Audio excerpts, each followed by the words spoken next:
I am about to say some very controversial things, but to be honest with you, I do not care anymore. I no longer care about the social repercussions of saying something controversial in a society that has been proven to be completely and totally based on evil. Since the files have come out, it is indisputable that our society is based on evil. So if what I'm about to say is considered controversial, it no longer matters to me, because if you are trying to uphold a society based on evil, your opinion does not matter.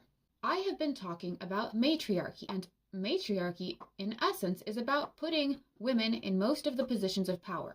Invariably, every time I discuss this, there will be one male in the comments, usually more, claiming that there is no such thing as matriarchy because even if women were given positions of power, it is only given to them through the kindness of men, and just like women's rights, it can be taken away in a second when males decide, because males are physically stronger. This proves my point that men in power do not deserve to be there. This society, this civilization created by males is fundamentally violent. It is built on the foundation of violence, and that is what these males in the comments keep reminding us. They believe that the only prerequisite for power should be physical violence and physical dominance. This is why war exists. Might is right. If you don't do what men say, they are going to hurt you. That is the only thing that matters for power and leadership in this mindset. The actual capacity to lead is not factored in. Ability for foresight, the ability to take care of the needs of the whole, intelligence, fortitude, none of those things matter. The only thing that matters in that mindset is who can hit the hardest, who can cause the most violence. That is the person most suited for power, most suited for leadership. If we base our entire civilization on this principle, it is inherently unethical. And this is why I reject it, and this is why everybody should reject this. And they will say that, sorry, that's just how it works. If we don't want you to have power or even any rights, we will violently take it away from you. And they ask, do you realize we could do this? So in response to that, I say, do you realize that women can stop making males? Do you realize that we no longer have to produce men? We do not have to do it.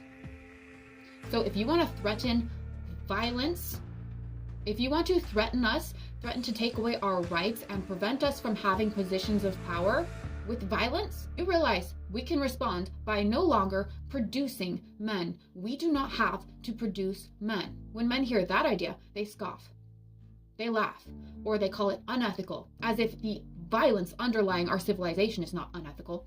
I had one man suggest that we can just put all women in comas and treat their bodies like incubation machines. The fact that you think that that will be able to create life shows that men do not understand the value of life. You cannot put women in comas and turn them into incubation machines and still create fully functioning adult humans.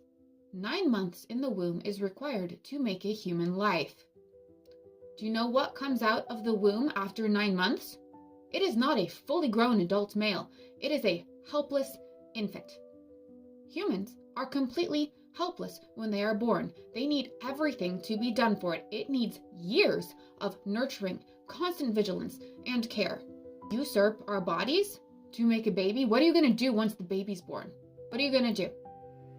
Men say these kind of things because they do not fundamentally understand the value of life. Women understand the value of life. Men equivocate the value of life with the amount that they contribute to producing it, which for them is one single small act of self-gratification. Therefore, life is only equal to small acts of self-gratification. Women understand the value of life because they create it, they sacrifice, they nurture for it to exist, thrive, and sustain itself. And since men do not understand the fundamental value of life, they are not fit to lead it. Women have an ethical responsibility to no longer choose to reproduce with males who hold these beliefs, that violence needs to be the fundamental building block of society. Violence does not need to be what holds society together, and the males who believe that should no longer be reproducing their genome. And I know people are going to take issue with that. They're going to use the E word and call it unethical for that reason. But if you think that is more unethical than the violence that underlies our society, I am the one that has a problem with you and your ethical and moral framework. The reality is that for most of history, most males have not passed on their genome.